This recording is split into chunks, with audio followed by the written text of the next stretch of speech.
muchos y otros nada, y eso no es casualidad. Unos muchos y otros nada, y eso no es casualidad. Si el maíz crece desparejo, alguna razón habrá. Si el maíz crece desparejo, alguna razón habrá. Que venga el trigo, que venga el maíz, que venga el choclo para echarla. Que venga el trigo, que venga el maíz, que venga el choclo para echarla.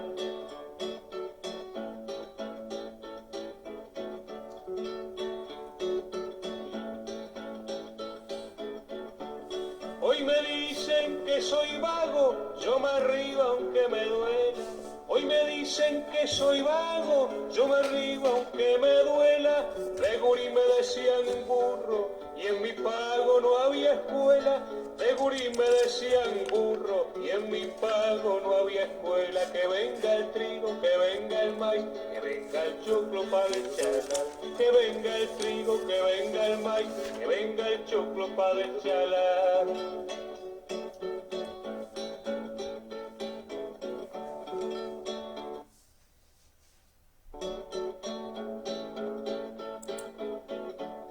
Yo conocí a un gobernante, hombre muy de campo afuera. Yo conocí a un gobernante, hombre muy de campo afuera, que al subir vendió las botas para comprarse una galera. Y al subir vendió las botas para comprarse una galera. Que venga el trigo, que venga el maíz, que venga el choclo para echarla. Que venga el trigo, que venga el maíz, que venga el choclo para echarla. Alto la música. Solo me gusta mamarme 4 veces en el año. En otoño, en primavera, en invierno y en verano.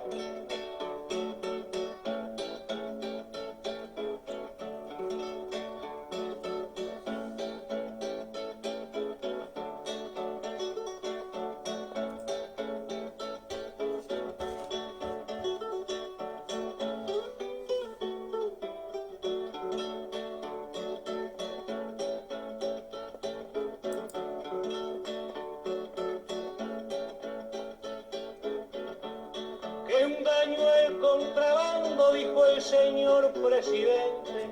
Que un daño el contrabando, dijo el señor presidente. Si lo oye en el Cerro Largo, se ofende hasta el intendente. Si lo oye en el Cerro Largo, se ofende hasta el intendente. Que venga el trigo, que venga el maíz, que venga el choclo para echarla. Que venga el... Y sí, que venga el trigo y que venga el maíz y que venga el choclo para deschalar.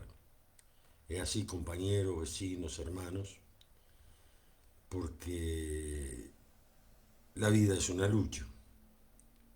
Y los de abajo, o sea, nosotros, lo único que nos queda es luchar y resistir, organizarnos y luchar como luchamos para pagar la luz, como luchamos para pagar el agua, como luchamos para comprar a nuestros hijos cosas, para parar la olla. Y en esto de luchar muchas veces nos olvidamos de pensar por qué luchamos, por qué nos cuesta tanto todo.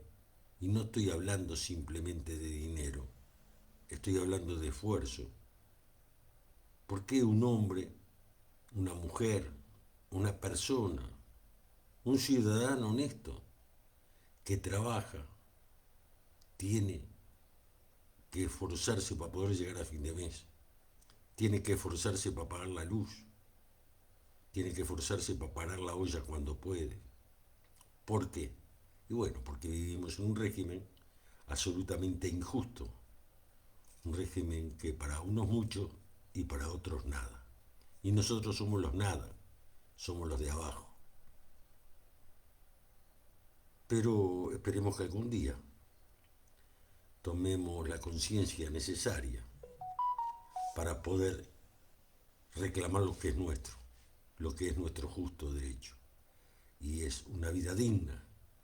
Y una vida digna se compone de 8 horas para trabajar, de 8 horas para descansar y de 8 horas para estar con nuestra familia, con nuestros hijos, para cultivarnos como seres humanos.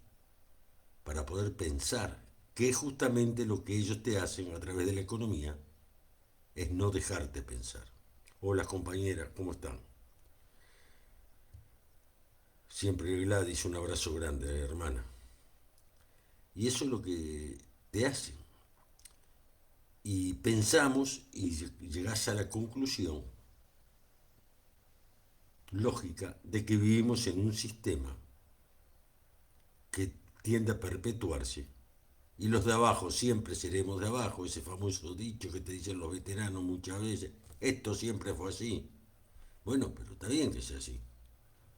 Es hora de cambiarlo. Y para poderlo cambiar tenemos que estar juntos, tenemos que pensar con nuestras propias cabezas, tenemos que tratar de unirnos en los reclamos, porque no podemos ser condescendientes. Se te debe terminar la condescendencia. ¿Ustedes se acuerdan de aquel expresidente famoso? No quiero decir el nombre porque la verdad que me da hasta rabia decir el nombre. Que nos dijo que el imperialismo era más bueno y había cambiado. ¿Se acuerdan de quién les estoy hablando? Sí, de él mismo. Resulta que hoy el ministro de Economía, hace 48 horas, el ministro de Economía, Odone, hombre de las multinacionales, hombre del Fondo Monetario, hombre del Banco Mundial, hombre de su estudio privado, ese hombre que declaró que él tiene 5 millones de dólares en el banco de inversiones. Ese mismo hombre, en un encuentro con empresarios, le dijo que era insoportable, palabras textuales, aparece en Búsqueda de hoy, la presión diaria, atiéndase bien, la presión diaria que está haciendo Estados Unidos sobre el gobierno uruguayo para que no comerciemos más con China. No lo digo yo, que no soy nadie, que soy un granito de arena en esta tormenta. No influyo ni quiero influir, simplemente quiero decir lo que pienso, porque algunos capaz que piensan parecido a mí. Odone acaba de decirle al grupo de empresarios más importantes del Uruguay que es impresionante, según Búsqueda, que es impresionante la presión que hace a diario Estados Unidos para que dejemos de comerciar con China. Y también dijo Done, en esa misma reunión, que están calculando que el Uruguay no va a crecer lo que ellos prevían y que están haciendo los ajustes a la baja, o sea, no vamos a crecer. Ellos pensaban que este año íbamos a crecer a la razón del 2,5% y en realidad, si tenemos suerte, es el 1,5, el 1,7. Eso significa, así no dice nada, porque así no dice nada, o dice poco, o no se entiende mucho. Lo que está diciendo Done, que se van a venir tiempos extremadamente duros, donde va a aumentar la desocupación, donde vamos a tener graves problemas económicos. Y es verdad, es porque hay una guerra, que nadie lo quiere decir, que ya prácticamente es una guerra mundial, no atómica, todavía. ¿Por qué? Porque tenemos la guerra de Ucrania, que ya no se habla más, de los rusos con Ucrania. Tenemos la guerra de las dos más grandes, ¿no? La de los ayatolá con el sionismo y con Estados Unidos, que dicho sea de paso está todo el mundo con la boca abierta, porque se acuerda que pensaban solucionar el problema en 48 horas. Después eran 72. Bueno, van 4 semanas de guerra. Y ellos no sabían, ellos dicen, que Irán tenía tanta potencia militar y tanta tecnología militar. Es muy difícil tener noticias en estos momentos porque ustedes saben muy bien y me enseñan que el principal arma de la guerra es la mentira. Y son mentiras que repiten todos los canales de televisión, todos los diarios, todas las radios. Entonces es muy difícil ya no tener la verdad, porque para tener la verdad hay que estar sobre el terreno, sino aproximarnos a la realidad. Hay que juntar de aquí, de allá, de Al Jazeera, de este, del otro, para poder tener una idea aproximada de lo que está sucediendo. Los yanquis amenazaron, junto con Israel, que mañana van a entrar a Irán, van a poner pie a tierra y que traían 2000 paracaidistas. Eso dijo Trump. Veamos qué pasa.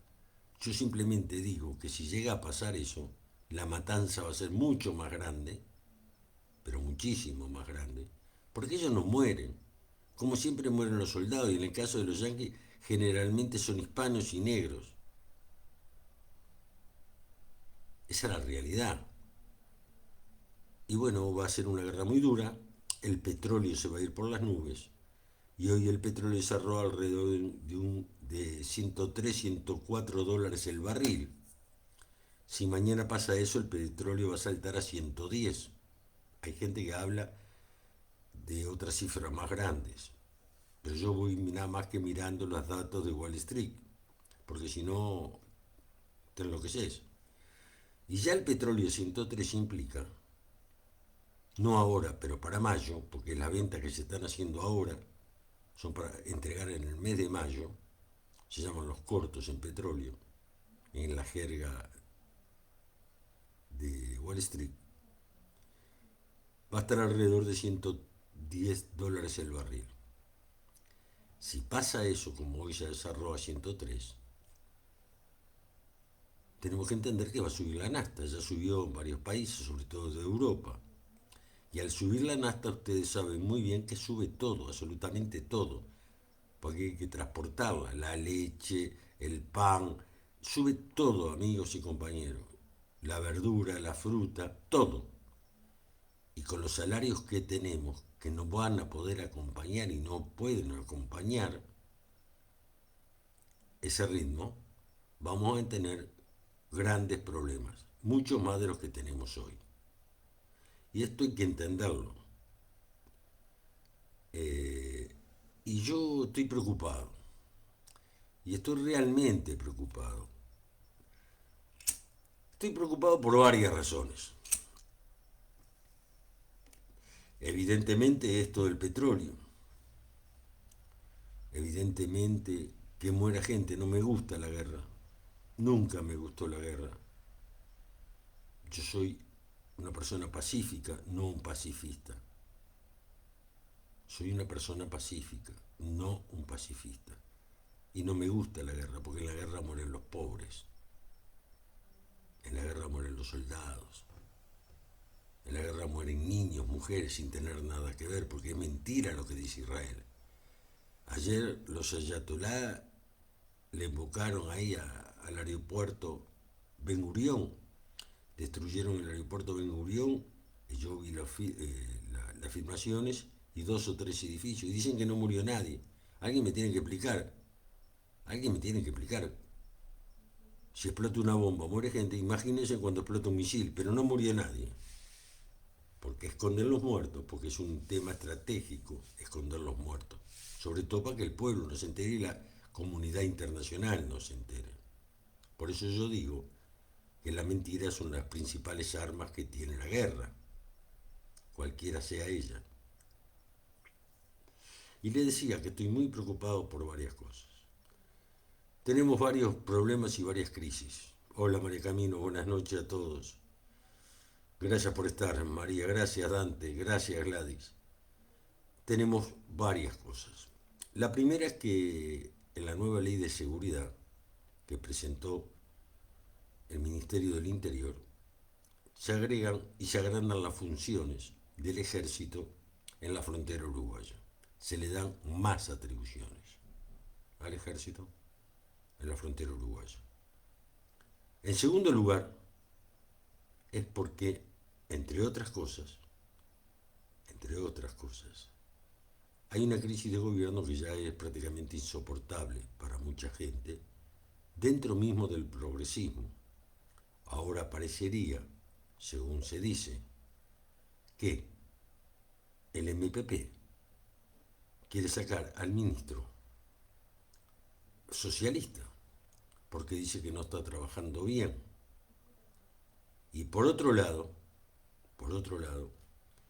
todo el tema que planteó el secretario de la presidencia.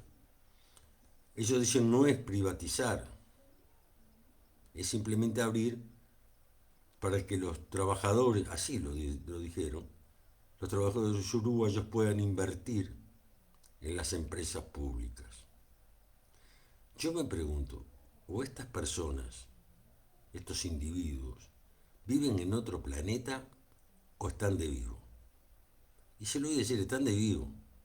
Porque ustedes díganme en quién de nosotros, quién del 70% del pueblo uruguayo tiene plata para invertir, aunque sea $200, como dicen ellos, en una empresa pública. ¿Qué va a pasar? Y va a pasar lo que ya pasó con los molinos eólicos. ¿Qué pasó con los molinos eólicos? Vamos a recordarlo, porque la memoria, compañero, obliga, decía el viejo y tenía absoluta razón. ¿Qué pasó? Fripur, amigos y primero que nada gente progresista, muy amigos de Astori y de Mujica, pidieron un préstamo al Banco República.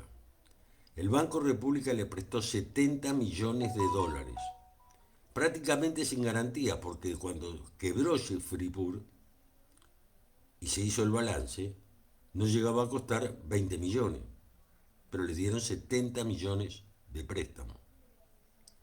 Dejaron prácticamente a 1.000 personas en la calle sin pagarle nada. ¿Y qué hicieron? Invirtieron el dinero ese que iba a ser para reformar la pesquera en el tema fotovoltaico, en el tema de los molinos eólicos, en el tema de la energía limpia que se llama. ¿Y qué pasó? No solamente no se le dijo nada, sino que la UTE firmó un contrato con ellos donde le pagaba el kilowatt, como con otros, no solamente con ellos. Pongo ese ejemplo porque es el que más rompe la vista.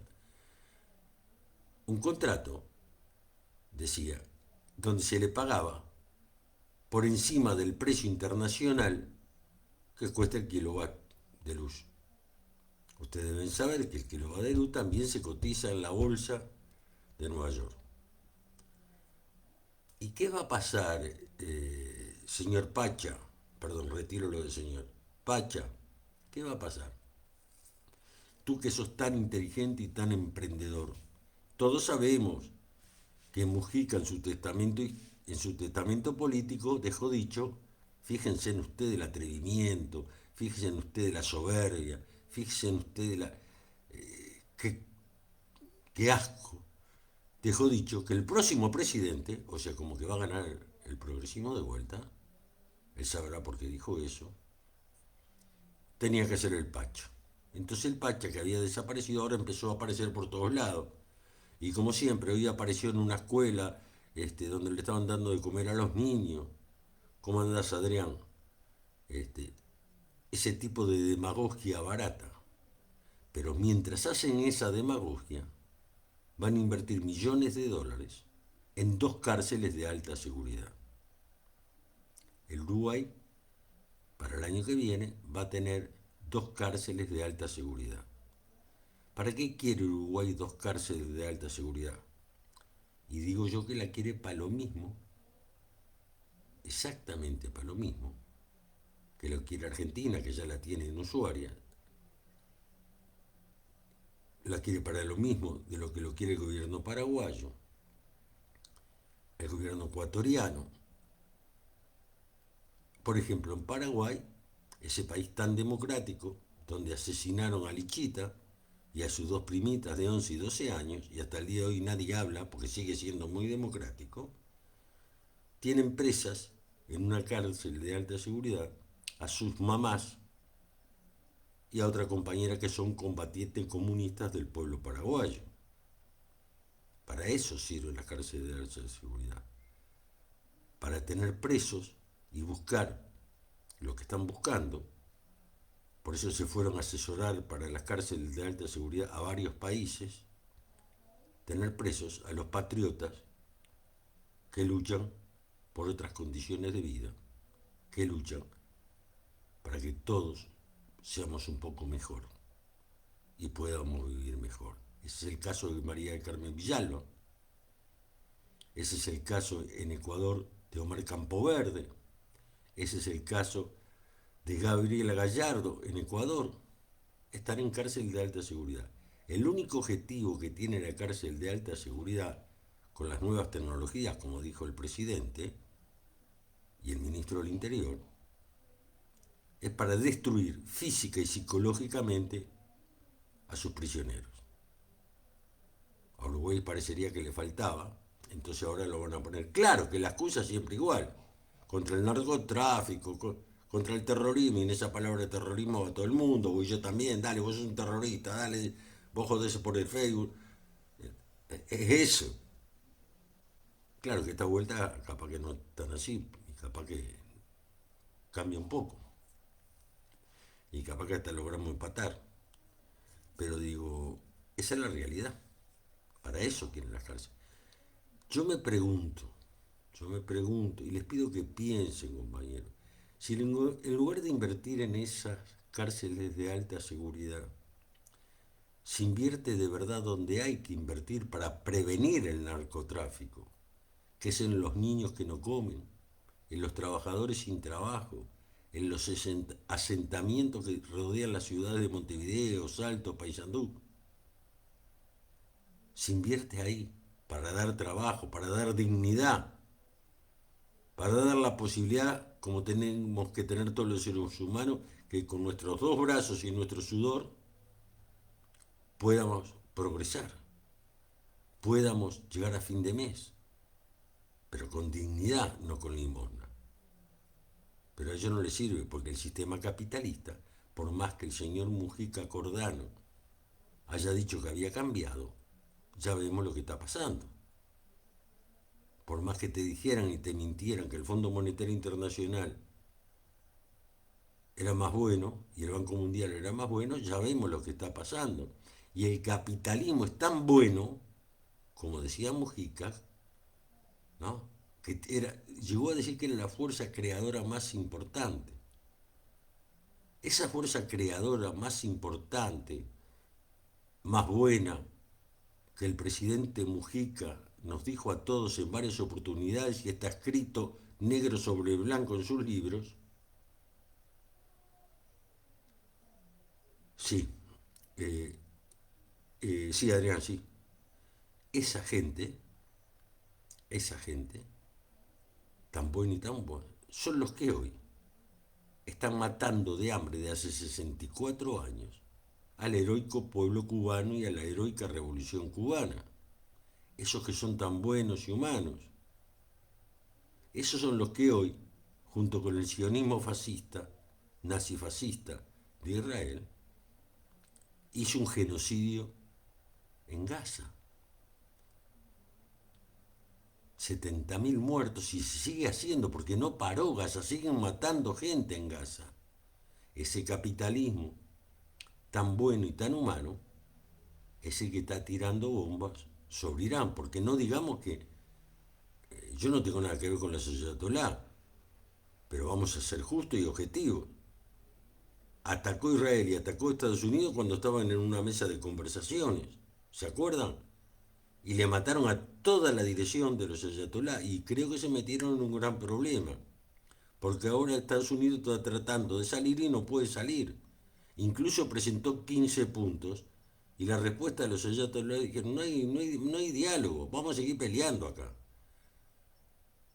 Porque hay que conocer de historia y hay que saber que ellos no son musulmanes,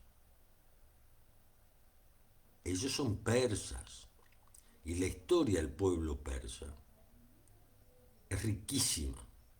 Y la inteligencia del pueblo persa es riquísima. Y esa sociedad, la cual yo no comparto nada por autoritaria, no comparto nada con esa sociedad, pero sí entiendo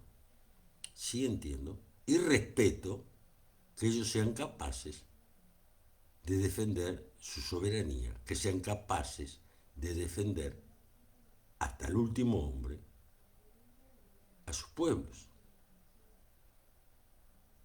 Es histórico en el pueblo persa eso, no son uruguayos, que decimos Gregre para decir Gregorio, porque somos hijos de inmigrantes, somos italianos españoles, no se olviden que Italia empezó la guerra junto al Eje, junto a Hitler y a Mussolini, y la terminó contra Hitler. Me explico, ¿no? Digo, eso es, desgraciadamente, eso forma parte también de nuestra idiosincrasia, porque nosotros somos un pueblo de españoles e italianos, en su grandísima mayoría. Entonces, los persas no son así, los persas es diferente, al punto que nos entregan, y estos tarados, hijos de puta, le mataron como matar a Jesucristo, le mataron al ayatolá principal. ¿Está? Claro que sí, Gladys. Ahí en cada barrio, acá debemos tener 3, 4, 5 bocas de droga en cada barrio, compañera. ¿Tá?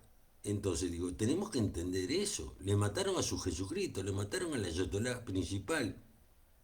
¿Y vos te crees que cuando vos matás a un pueblo que tiene 90 millones de habitantes, de los cuales 70 millones de habitantes aceptan la política de los ayatolá, ¿vos te crees que eso se termina en 2 días? ¿Vos te crees que los tipos son nabos? Están demostrando que tienen un poder militar y una firmeza, ese que llaman la Guardia Revolucionaria.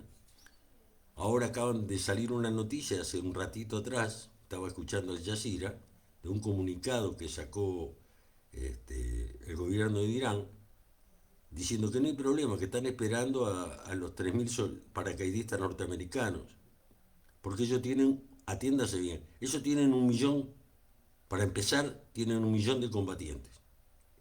La Guardia Revolucionaria, no estoy hablando del ejército, estoy hablando de la Guardia Revolucionaria. Tienen 1 millón de combatientes que los están esperando. ¿Usted se imagina lo que va a ser eso? Entonces me tengo que preocupar, porque por el Canal de Hormuz es donde pasa el 30% del petróleo. Y si no pasa petróleo, sube el petróleo. Y si sube el petróleo, como les decía antes, vamos a pasar jodidos, vamos a pasar mucha hambre, porque esa es el arma principal que tienen ellos. Lo que pasa es que hay alguien que dice, no, este tipo es un loco, hablando de Trump, es un desquiciado. No, no es ni un loco ni un desquiciado, como no lo era Hitler. Hitler tampoco era un loco o era un desquiciado. Son sistemas, son exponentes del sistema capitalista que le gusta la sangre. Ellos necesitan guerra. La historia de Estados Unidos, de Norteamérica, es la historia directa o indirectamente de todas las guerras desde que se liberaron del Imperio Inglés hasta hoy. Hasta hoy. El problema que puedo haber acá es que cuando se vean derrotados en esa zona, quieran pegar, porque tienen que mostrar algo, el zarpazo a Cuba. Esa es la realidad. Porque ellos pensaban que al matar a los ayatolás esa cosa iba a haber una explosión popular. ¿Cómo lo piensan en Cuba? Piensan que si siguen así va a haber una explosión. Bueno, no va a haber tampoco en Cuba una explosión de carácter social que le arranque la cabeza a los dirigentes revolucionarios. Eso es no conocer la realidad. Eso es mentira, eso es propaganda. Porque si hay un pueblo, primero que nada, y esto es muy importante lo que voy a decir, atiéndase bien porque esto es importante lo que voy a decir. Sí, te lo explico, Adrián. Es muy importante lo que voy a decir. Cuba no es Polonia, Cuba no es Checoslovaquia, a las que se puede decir, entre comillas, le regalaron la guerra. En realidad el imperio ruso las invadió y le dijo, ustedes son socialistas. No, no, Cuba no es así. Cuba hizo su propia revolución. Y esa es la gran diferencia. Cuba hizo su propia revolución. no le pidió prestado nada a nadie. Después de que tomaron el poder se le acercaron varios. Este, y eso cuenta, compañero, y cuenta la conciencia de la gente, cuenta la manera de vivir de la gente. Y a mí me molesta mucho la ignorancia. Acá está lleno de cubanos. ¿Cuántos cubanos hay en el Uruguay? Entre cubanos y venezolanos, en el Uruguay, dato del BPS, del Banco de Previsión Social, aportan 100.000 personas, entre cubanos y venezolanos. Bien. ¿Cuántas personas se fueron de Cuba? ¿3 millones? Pongamos, yo qué sé. ¿Querés? 3 millones se fueron de Cuba y están repartidos en el mundo. Bien. ¿Sobre qué población? Sobre 11 millones. ¿Cuántos se fueron del Uruguay sobre una población de 3 millones y medio? ¿Y no nos preocupamos de eso? ¿Vemos la paja en el ojo ajeno y no la viga en el propio? Solamente en la Argentina se estima que hay 500.000 de uruguayos. ¿Cuántos hay en Australia? ¿Cuántos hay en Estados Unidos? ¿Cuántos hay en Europa? Todos sumados se estila. Estudios que se han hecho, eso que inventó el progresismo del departamento 20, ¿tá? Que son los uruguayos en el exterior. Hay casi 800.000 uruguayos en el exterior sobre una población de 3 millones y medio. Pero criticamos y vemos a Cuba, que sobre una población de 11 millones, supongamos que se fueron 3, 4, 5. Pero no vemos la viga en el propio. Y sobre el propio ojo es donde nos tenemos que anclar nuestro pensamiento. Sobre nuestro propio territorio, de donde debemos anclar nuestro pensamiento. El ser solidario con Cuba no es un problema político. El ser solidario con Cuba es un tema ético. ¿Por qué es un tema ético? Porque esa islita fue muy solidaria con todos los pueblos de América Latina, incluyendo al uruguayo,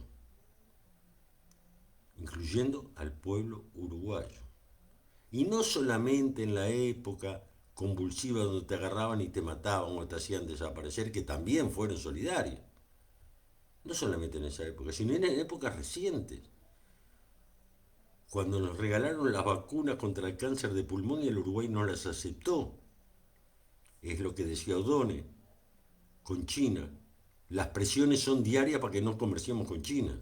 Lo decía O'Donnell y se lo decía a los empresarios. Nos regalaron la vacuna nos querían regalar la vacuna contra el COVID, que es con lo que se vacunaron ellos.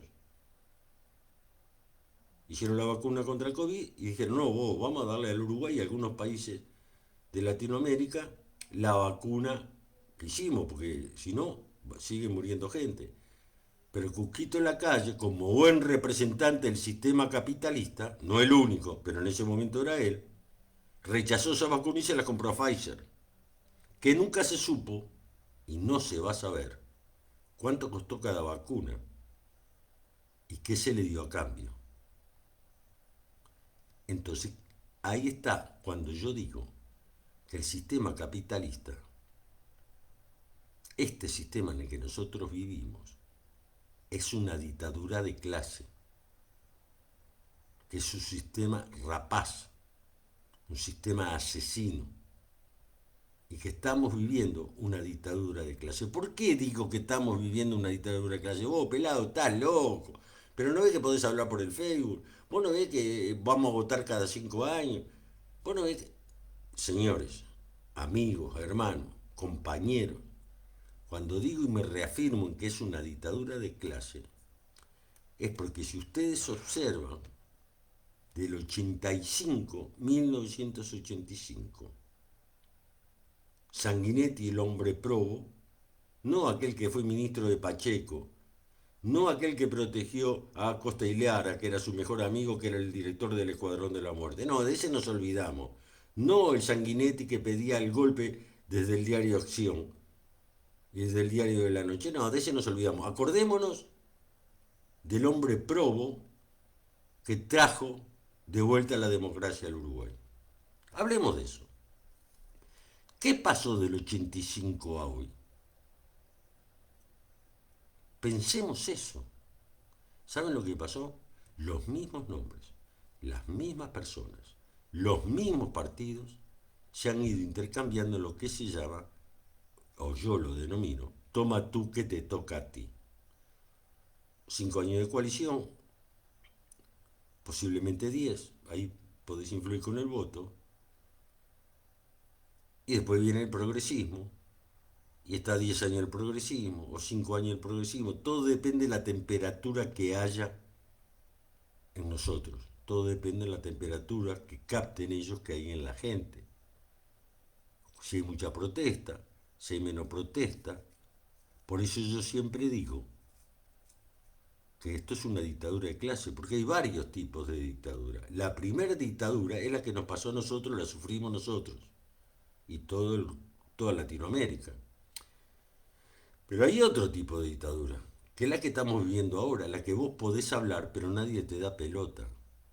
Donde vos podés reclamar, pero te dicen, no, más del 2,5% no te vamos a dar de aumento. Pataleá, saltá por la ventana, hacé lo que quiera, pero no hay. ¿Y qué mejor para eso? Que un comunista arrepentido. O que un postcomunista. Como es el señor ministro de Trabajo. Que como comunista no hablan y se olvidó, teóricamente, de sus hermanos masacrados durante la dictadura y se olvidó de lo que están haciendo en Paraguay, en Ecuador y en otras partes de los países latinoamericanos con los mismos comunistas. Y dicen que son comunistas, se sienten comunistas. Es como esto que se sienten perros, se sienten gatos, bueno, ellos se sienten comunistas. Y esa es la peor dictadura. La dictadura donde el explotado, los de abajo, se creen que están en democracia. Y la democracia que tenemos es que cada 5 años elijas al patrón que te va a gobernar. Cada 5 años tenés la posibilidad de elegir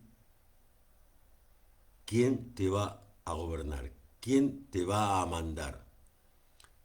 Por eso yo digo que mis sueños personales de una sociedad mejor no pasa por las urnas. No entran. No entran en la boca de las urnas. Y cada uno puede pensar lo que quiera, pero yo lo pienso así, no por capricho, o por veterano protestón, o por viejo retobado. No, no. Lo pienso así, porque ningún cordero se salvó volando. Lo pienso así, porque la historia misma del Uruguay, por no decir la historia del mundo, te enseña que nunca cambió un régimen a través de las urnas. Jamás. La historia de la humanidad es otra cosa y se llama lucha de clases. Esa es la historia verdadera de la humanidad. Pero dejémoslo por aquí. Dejémoslo por aquí. Porque hoy el señor ministro de Agricultura, ese que tiene las tierras en Paraguay, ese que cría ganado en Paraguay, en ese país tan democrático que mataron a Lichita y a sus dos primitas de 11 y 14 años, salió a la televisión y dijo, pero qué barbaridad, no nos dimos cuenta que lo que ha crecido en el campo, los que tienen más de 5.000 hectáreas son los que han crecido y siguen comprando campo. Cada vez el latifundio se va extendiendo más y más, no lo digo yo, lo dice el ministro, salió en la diaria de hoy, salió un análisis en Brecha sobre este tema. Y O'Donnell sigue insistiendo que el crecimiento del Uruguay, del Producto Bruto Interno, va a la baja. Por la guerra. Y sí, está bien, por la guerra. Y también por la acumulación del capital en pocas manos. El precio del petróleo, decíamos, cerró a 103. ¿Qué podemos esperar? Yo no soy un economista, entiendo poco de economía. Pero si estamos en plena guerra y mañana van a desembarcar los marines, dicen los yanquis, vamos a ver si es verdad, y los otros te dicen que hay 1 millón de soldados esperándolo, y le destruyen y le rompen 2 portaaviones, que eran intocables los portaaviones, bueno, los iraníes le rompieron los 2 portaaviones, le liquidaron en un hangar de Israel 5 F-15, estaban parados, entonces como bombardearon el aeropuerto de Tel Aviv, bombardearon un hangar, el hangar número 3, y le liquidaron 5 F-15. Estamos hablando de millones y millones y millones de dólares, porque mientras Irán trabaja con los drones, que cuestan unos $50.000, 60.000 cada uno, el más caro, el más específico, para destruir ese dron, Estados Unidos, Israel, tiene que tirar un cohete patrio, y no siempre le pega, como se ve. Y eso cuesta 6 millones de dólares cada cohete. Entonces esto, entre el petróleo y esta guerra, se está transformando poco a poco en un gran problema económico para el mismo imperio norteamericano. ¿Y qué ha hecho el imperio norteamericano cada vez que ha tenido problemas económicos? Otra guerra no puede hacer porque ya está en guerra. Entonces, ¿qué ha hecho siempre, históricamente? Pasar su crisis económica a los gobiernos cipayos latinoamericanos, entre los cuales se cuentan los nuestros. Transmiten la crisis interna de ellos, que tienen 45 millones de pobres, sobre una población de 200 millones. Tienen 45, se estima entre 45 y 50 millones, según Wall Street, no yo. Se la pasan a los gobiernos cipayos latinoamericanos. Entre los gobiernos cipayos latinoamericanos estamos nosotros. Y ahí hay que hablar del escudo famoso que formó Estados Unidos, donde se nombró a Trump presidente perpetuo del escudo, y donde el presidente uruguayo está muy preocupado, como declaró él mismo, porque no nos invitaron. Porque ese escudo que ellos hablan tanto es lo que quiere hacer Estados Unidos. Estados Unidos no quiere entrar a Cuba, porque Estados Unidos quiere dar un zarpazo sobre Cuba, pero no mojarse las pilchas, porque está calculado por los Estados Unidos que le va a costar unos 350.000 muertos. Y no pueden tienen que combatir prácticamente cuerpo a cuerpo, no pueden usar determinados sujetos militares, técnicas militares, como son los cohetes, esto, lo otro, por la sencilla razón que están a 90 millones de Miami. Y no pueden usar artefactos termonucleares, mucho menos, porque le llega a Miami y borran medio Miami. Entonces el escudo que formaron con los gobiernos cipayos latinoamericanos son los que Trump quiere Trump, que ellos sean los que vayan a llevar la libertad a Cuba. Por eso Sanguinetti, por eso Lacalle y algunos más son firmantes de una carta, junto con Macri, junto con el brasilero que se está muriendo, ¿cómo se llama? Bueno, no me acuerdo ahora, ¿está? El que metió en Canalula. El presidente chileno, no Boris, sino el anterior, firmaron una carta pidiéndole que invadieran Cuba y que llevaran la libertad y la democracia a Cuba. Sí, la firmó Sanguinetti y la firmó Lacalle esa carta. Y dijeron más en ese ONG que protege la democracia en América Latina, el cual el presidente es el viejo fascista de Aznar, el español. Y dijeron más. Y después nos nombran a nosotros para reconstruir el país. Porque son negocios. Al capitalismo no le interesa el ser humano. El centro, el cerno, el eje, son las ganancias. Y no son las ganancias de don David el tendero de la esquina, son las grandes ganancias. Entonces no le interesa matar gente, no le interesa cuánto hay que morir. 1 millón, 2 millones, 3 millones, 4 millones, no importa. Ganamos plata, ganamos plata. Y son las multinacionales. Pero mientras pasa todo esto en América Latina, también hay gestos de dignidad. Que para ser honestos, el progresismo uruguayo está muy lejos de todo eso. El gobierno de Colombia se acaba de retirar de lo que se llama el Acuerdo de Arbitrajes Internacionales. ¿Qué es el Acuerdo de Arbitrajes Internacionales? Son comisiones de jurados manejadas por Estados Unidos, de jueces, donde las multinacionales, por ejemplo, Gole, que se le dio la tierra, se le dio esto, se le dio el agua, se le dio todo, mañana dice, ¿sabes qué? Le voy a hacer un juicio a Uruguay y vamos a hacer un arbitraje internacional. Y lo lleva a un tribunal internacional, como lo llevó la Philip Morris.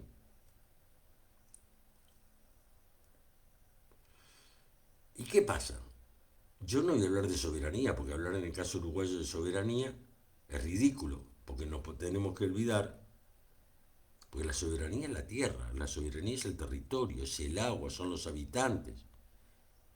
No nos podemos olvidar que el gobierno del señor Mujica Cordano privatizó y dejó concentrar el 45% de la tierra uruguaya, que es la que dice hoy este amigo de Mujica, que es ministro, son los que siguen comprando tierra, son más de 5.000 hectáreas que tiene cada uno.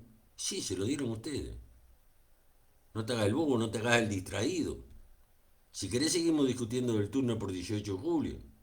Si va por arriba o si va por abajo. La realidad es que vaya por arriba o por abajo, la guita que se van a llevar es eso, son negocios. Pero Colombia le puso un freno en nombre de su soberanía. Dijo, nosotros no vamos más a arbitrajes internacionales con las multinacionales. Alguien de ustedes puede pensar. Pero Uruguay cuando hizo el juicio con la Philip Morris ganó. Uruguay no ganó nada. ¿Cómo no ganó? No ganó nada. ¿Por qué no ganó nada? Porque si bien apareció que Tabaré Vázquez había ganado el juicio y que el juicio de la Philip Morris y que este y con el otro, cuando vino el gobierno Mujica, le perdonó a la Philip Morris que se iba de Uruguay 15 millones de dólares, atiéndase bien, le perdonó, le regaló 15 millones de dólares que ellos debían a Impositiva y al Banco de Previsión Social. Entonces, lo que Philip Morris teóricamente, públicamente en el mundo apareció el presidente uruguayo Tabaré Vázquez, después se lo regalaron. Ese juicio, ¿cuánto costó? 6 millones, 7 millones, 8 millones, no costó, pero pongámosle. Bueno, en el Uruguay, de impuestos y de aportes al Banco de Previsión Social, se llevaron 15 palos verdes. Es así que se hacen los negocios. ¿Y por qué hicieron eso? Hicieron eso por la misma razón, exactamente por la misma razón, que en Italia, cuando existían las brigadas rojas y habían secuestrado al comandante en jefe de la NATO es la Unión Militar de los Países Europeos, dirigida por Estados Unidos, la brigada roja lo habían secuestrado. Después lo liberaron. ¿Y saben lo que hicieron? El comandante de la NATO invitó a uno de los dirigentes máximos de la Brigada Roja que fuera a vivir a Estados Unidos en su casa. Y lo llevó a Estados Unidos. Después pasó a la CIA, obviamente. En el Uruguay, para que vayan agarrando la onda, muchos años después, al presidente más pobre del mundo lo pasearon por todo el mundo diciendo dos cosas fundamentales: que el capitalismo era más bueno en un humano y que él se había equivocado haciendo lo que había hecho. Están sus libros, están traducidos a varios idiomas, incluso al japonés. Y lo hicieron por eso, porque el capitalismo es muy inteligente. Entonces usa a las personas, y sobre todo a estos mequetrefes, sí, no me corrijo, dije mequetrefes, los mastica, los arrepentidos, los mastica, los saborea y los escupe. Entonces, hay cosas, como me dice Fernando acá, me dice, enseguida que Tabaré gana el juicio a la Philip Morris, a poquito tiempo permanecieron instalar las pasteras. Es así, Fernando. Entonces, digo, yo lo único que pido es que pensemos con nuestra propia cabeza, no nos dejemos llevar. Y lo que pido, que entendamos de una vez por todas, que si los de abajo, los que tenemos los mismos problemas, los que no somos como ellos, nos unamos para resistir, nos organicemos y salgamos a luchar a las calles, como pasó en la Argentina. ¿Vieron ayer en la Argentina? Antes de ayer, cuando los 50 años de golpe, millones de personas en la calle. Bueno, hagamos eso, salgamos a la calle a reclamar lo que es nuestro. Y lo que es nuestro es la justicia social. No puede ser que haya gente que se lleve a la casa 30.000 pesos en la mano para vivir todo el mes y que un senador de la República, muy progresista él, se lleve 14.000 dólares. Pero lo votaste vos, no yo. Pensá, porque no hay nada peor que el esclavo domesticado. Que el esclavo que cuando el patrón le mea en la cara, dice, está lloviendo. Dejo esto, compañeros, compañeras, para que piensen, para que piensen. Y le tengo una buena noticia para dar, por lo menos creo que es una buena noticia. Después de turismo, posiblemente, sí, después de turismo, hay un par de compañeros que me están ayudando, va a salir un canal de YouTube donde ustedes van a poder participar. No es un canal de YouTube cerrado, un canal de YouTube donde hable uno, donde cada uno de los compañeros que hacen comentarios, que yo muchas veces ni los puedo leer, los tengo que responder después, si no, no puedo hablar, me pierdo, puedan participar, porque va a ser el canal de los de abajo, así posiblemente se llame, el canal de YouTube de los de abajo, para que cada uno diga lo que piensa, diga lo que siente, pero sobre todo le vamos a dar mucha voz a todos los conflictos que hay en el Uruguay que nadie se entera y mueren solos, aislados. La fábrica de los rusos de la Ruta 1, donde fabrican sales para laboratorios y para curtiembres, mandó a la gente al seguro de paro. Y está cerrada. Están esperando que venga un inversor. Parecería que pueda haber algún inversor turco para poder volver a trabajar. Pero esa gente está en el seguro de paro con el 50% de sus salarios. Ya ganaban poco. ¿Se imaginan? Un obrero de una fábrica no pasa los 40.000 pesos en la mano. Pero el seguro de paro es un 70%. Pero ahora el seguro de paro es el 50% para ellos. ¿Ustedes sintieron a los dirigentes de la industria química, porque pertenece a la industria química, salir a la televisión, salir a denunciar el hecho? Silencio absoluto. Ahí están los compañeros, ahí están nuestros hermanos, porque son nuestros hermanos. Son de abajo como nosotros, son laburantes. Solos.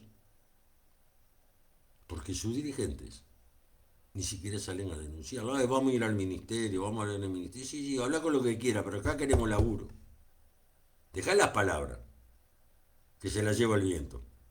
Cosas concretas. Y como hablo de eso, fíjense cómo quedó Juan Lacase. ¿Se acuerdan? ¿Saben cómo quedó Juan Lacase cuando se que si le iban a hacer esto, iban a hacer lo otro, iban a hacer lo de más allá? Y lo que quedó Juan Lacase, da lástima verlo, hace unos días pasé por ahí, y todo lo que surgió después de la cierre fue un CAIF. Eso es todo lo que quedó. Después de tanto bachinche, tanto que vamos a hacer esto y que vamos a hacer lo otro, y que van los psicólogos, y que vienen los psicólogos, y que van los economistas, y que vuelven los economistas. Un CAIF. Así es el capitalismo, y así te engañan. Decía, vamos a hacer ese canal de YouTube donde puedan participar todo el mundo, todo el que quiera, para poder estar un poco más juntos, para poder debatir temas. Pero desde ya le digo que aparte de lo que hablemos nosotros, cada uno de nosotros, lo que hable Fernando, lo que hable Gladys, lo que hable María, lo que hablen los compañeros que me comentan acá, Marucho Serrense, aparte de eso vamos a tener que hablar y vamos a hacer muchos reportajes para que aparezcan en algún lado de lo que podemos hacer. Es lo mínimo, de lo mínimo, de lo mínimo que podemos hacer. Para que empiecen a aparecer la verdad haciendo reportajes. Gran parte, no todos, Adrián. Gran parte. Adrián me dice son todos corruptos. No, no son todos corruptos. Gran parte, la mayoría, sí, tiene razón Adrián. Pero la mayoría, hay gente honesta, gente bien. No tienen fuerza. Ese es el tema, no tienen fuerza. Entonces decía, sí, vamos, que es lo mínimo que podemos hacer. Es darle a ellos la posibilidad de que hablen. En el Uruguay, como dice Fernando, que hablen lo de las ollas populares. Sí, señor, Fernando. Hay 400, en estos momentos en el Uruguay, hay 450 ollas populares, centradas fundamentalmente en los barrios periféricos Montevideo, Salto y Paysandú, Colonia. ¿Tá? Y le vamos a dar voz a toda esa gente, que es lo mínimo que podemos hacer, para que ustedes y todos los que quieran se entiendan que esto no es el mar de la tranquilidad. Entiendan que una dictadura es la que no te da información para que vos pienses. Hermanos, compañeros, vecinos, les agradezco, hoy hablé mucho, hablé una hora, y como decía Marco Velázquez, si el maíz crece desparejo, alguna razón habrá. Y nosotros tenemos que atacar, destruir las razones, en este caso, de por qué el maíz crece desparejo. Esa razón se llama capitalismo. Hermanos, arriba los que luchan y no transan. Hasta la próxima. Gracias, compañeros, por estar ahí. Gracias en serio.